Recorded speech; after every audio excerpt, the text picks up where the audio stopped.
first of all, when did you decide you wanted to become a broadcaster? How old were you, and what made you decide you wanted to become a broadcaster? Well, I thought about it. From probably the time I was 8 or 9 years old. I used to listen to Cleveland Indian games on the radio all summer long. Every night I'd go to sleep in my bedroom with the Indians game on the radio. And I thought about that being something fun, but never really got serious about it until my senior year of high school. After finishing up my basketball season that year, I came to the conclusion that I'd played my last game. I wasn't going to make it in basketball or football or baseball as a professional, which had been my primary concern. So at that point, I began to focus in on wanting to actually major in broadcasting in school and specifically do sportscasting. And so I went to the University of Miami with that goal in mind and took the classes necessary and got the experience necessary to make it in sportscasting. Okay, so can you recap some of the early jobs you had in college and in the first part of your career? Well, in college, I played the year of freshman baseball at the University of Miami and broke my shoulder making a catch in center field. And at that point, knew it was done. I had a weak arm anyway, and then with the broken shoulder and the rehab time, I knew it was going to take a long while. So I went to the coach, who's still prominent in college baseball circles, Ron Frazier, who was the Olympic baseball coach last year. He was the head coach at the time, and I asked Coach Frazier if he would mind if we started broadcasting the Hurricanes baseball games on the student radio station WVUM, and he thought it was a terrific idea, long overdue, and so we did, and they play an awful lot of games at the University of Miami, and we broadcast all of them, and they didn't get beyond the outskirts of Coral Gables. It wasn't a very strong station, but the student population heard them, and the people right there around Coral Gables heard these games, and pro scouts who would come in to watch the local talent would sit close enough to me also so they could hear what I was saying about the local players, and I got some very nice feedback from professional baseball scouts who later on would mention my name to professional people. So it was a real good way for me to grease the skids for my climb into professional broadcasting. And also did some University of Miami football and basketball games. Not nearly as many. Baseball was our primary focus there. And then when I got out of college right away, I looked for a job that I could get all kinds of experience in a small station, and I found that in Lima, Ohio, city of about 60,000. I did 2 shows a day on the radio, 2 on television, and play-by-play of local high school and college games, small college on weekends, and just stayed tremendously busy for 2.5 years doing that before I then moved on to the University of Kentucky and started doing their basketball games, which was very, very fortunate for me at the age of 25 at the time to be broadcasting for the winningest college basketball program in the history of the game. It was a real lucky break. How did you come upon your job at the Royals Network?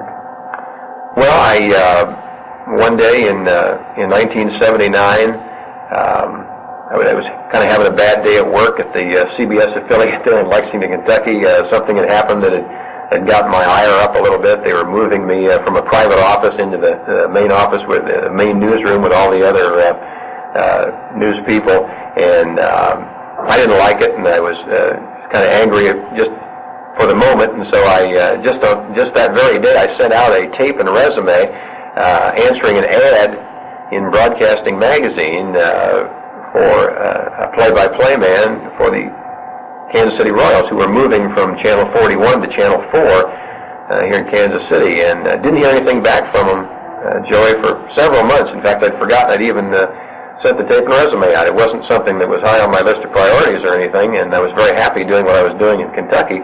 But just before Thanksgiving, I got a call back saying I was one of 6 people still being considered for the job, and would I fly out to Kansas City for an interview over Thanksgiving weekend. And I did, and luckily for me, I was able to get the job and stay in it for 13 seasons and have a lot of thrills. Great. What was it like to see the Royals win it in '85 and actually get a ring from the championship team? It was a tremendous thrill.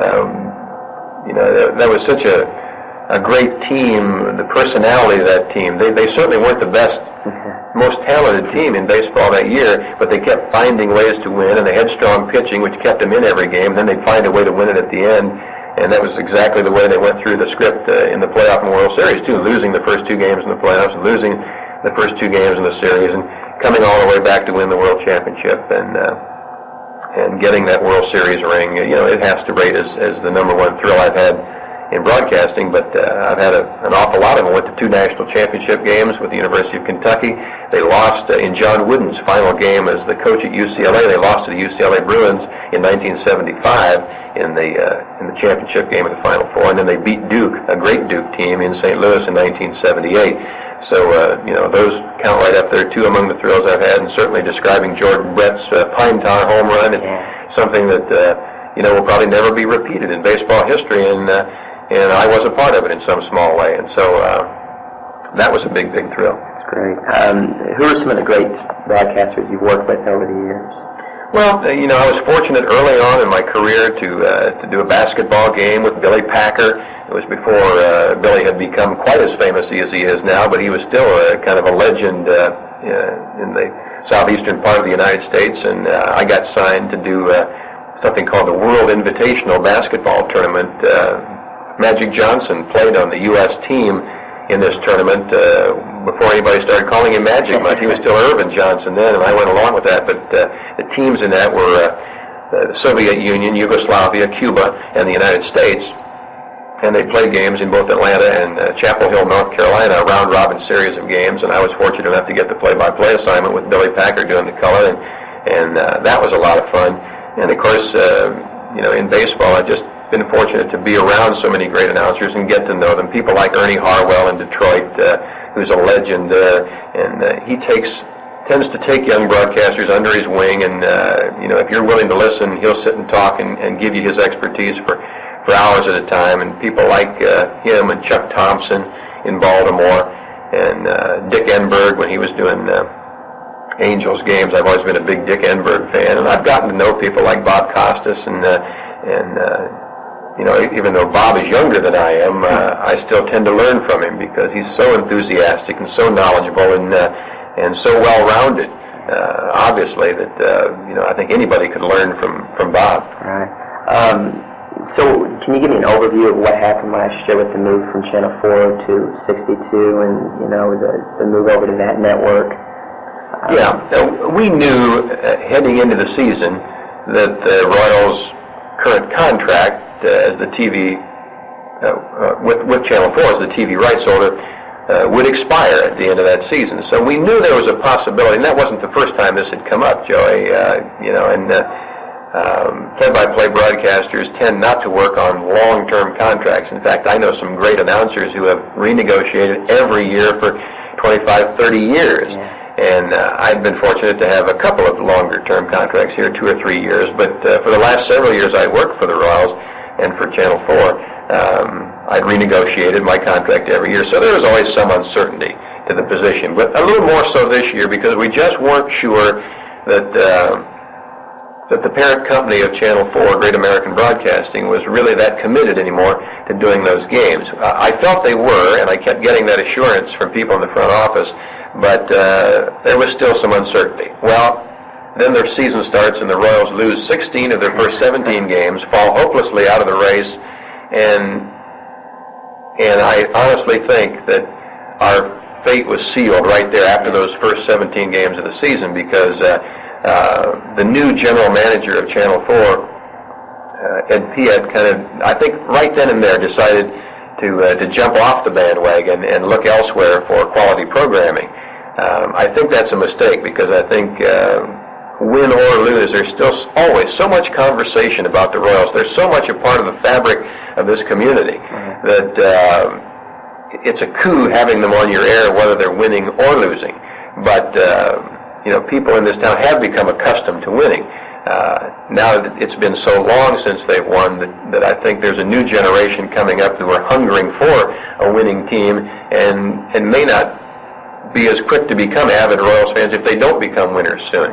But lo and behold, as that season wore on and the Royals got further and further behind, it became more and more apparent to me that Channel 4 was not going to make a really solid commitment to the Royals to continue to do those games and do them in the kind of way the Royals wanted. So they started looking for somebody else. They found an alternative in Channel 62 who could offer more games. Being an independent station, they weren't tied so much to network programming. They could offer more games. Although I was very proud of the work I had done for 13 years and had gotten very good feedback, I had a pretty good idea that if they did move to Channel 62, I wouldn't move with them, because the most visible change that a new station can make is in its broadcast team, per se. The people who are out there, their faces are on at the beginning of every game, and their voices are heard throughout. I worked with the winningest left-hander in Royals history, in Paul Splittorff, and unless George Brett had been available, it was fairly obvious to me that Split was going to be retained. And so that only left one person to be the odd man out, and I knew it was going to be me, and in truth it was.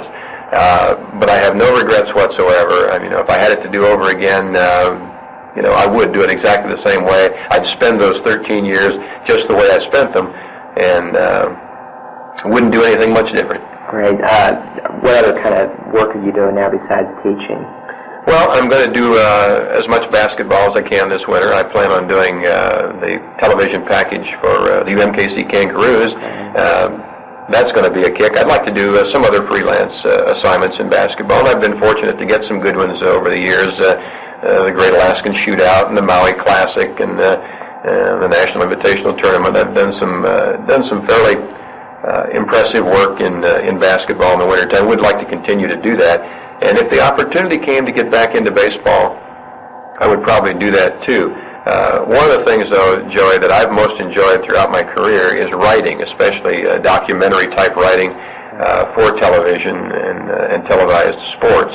And if I could find just the right niche there where I could use that writing talent and the ability to narrate documentary, I think that's something I would definitely like to do, and maybe even more so than going back to something that I had done now. And I don't particularly have any great ambition to be at the network level per se. Or once you reach that, so much of your time is not your own. You become a slave to somebody. You look at someone like Brent Musburger, for instance, who was just, or Kurt Gowdy in his prime, was just absolutely worn thin by all the demands on all the different events that they had to go to, and it just becomes something that can ruin your life if you're not very careful.